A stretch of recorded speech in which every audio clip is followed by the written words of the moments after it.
È stata inaugurata sabato sera presso la biblioteca comunale di Chiopris la mostra fotografica dedicata a Carlo d'Asburgo, ultimo imperatore d'Austria, ultimo re d'Ungheria e ultimo conte di Gorizia. Seppur Chiopris assieme a Viscone oggi si trova sotto la provincia di Udine, fino al 4 novembre 1918 l'attuale territorio comunale faceva parte della contea di Gorizia e Gradisca, nel cosiddetto Friuli austriaco. Il legame con il passato, dopo l'arrivo dei Italians, non si è mai sciolto. A livello ecumenico la comunità di Chiopris fa parte dell'arcidiocesi di Gorizia.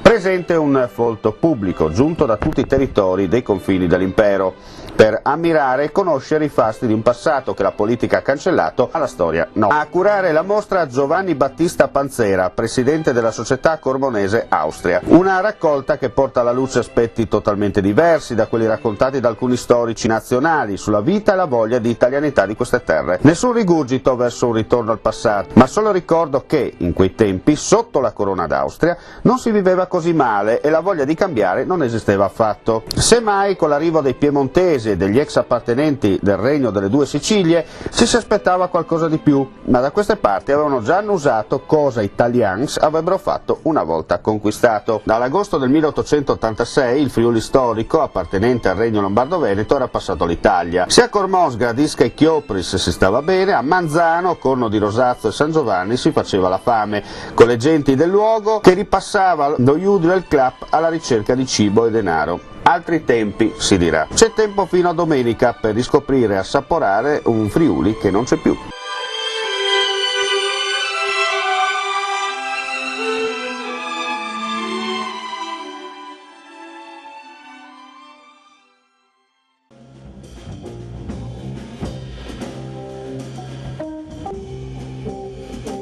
Antonio Onorato Trio si è esibito sabato sera nella splendida cornice del Circolo Vecchia Quercia di Plessiva, quando si dice una serata per palati fini. Stasera è stata una bellissima sorpresa e anche una bellissima esperienza per me suonare con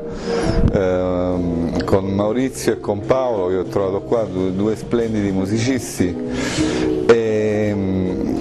Insomma, poi cerchiamo sempre di far divertire il pubblico e di dare al pubblico delle buone vibrazioni, in modo che a questo serve la musica, a questo serve la nostra missione proprio musicale, anche umana. Una mission tutta particolare proprio qui a cavallo, no? Di quello che una volta era il confine orientale. Non ci sono barriere nella musica, la musica è per tutti, è un'energia universale, quindi o in Italia o in Jugoslavia è la stessa cosa. Insomma, la musica nel mondo, la musica per conoscere ancora meglio quello che è la realtà italiana. Certo, la realtà italiana è una realtà molto, in questo momento purtroppo stiamo attraversando un periodo molto brutto in Italia per una crisi più che anche sia economica, io penso che ci sia proprio una crisi di valori.